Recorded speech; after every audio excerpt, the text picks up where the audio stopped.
Hello and welcome to this tutorial video. TCG, or time-corrected gain, is a sizing method that compensates for the amplitude attenuation. In this tutorial, I will help you configure a TCG setup on your Sonatest WAVE digital flaw detector. Once in the TCG menu, the first TCG point would bring the signal at the required amplitude reference level.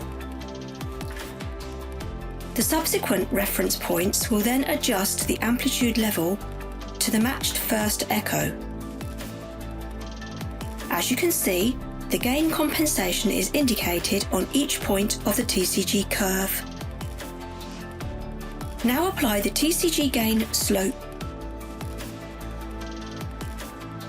You can also simply switch between DAC and the TCG curve as required. Thank you for watching this tutorial. We hope you found it helpful.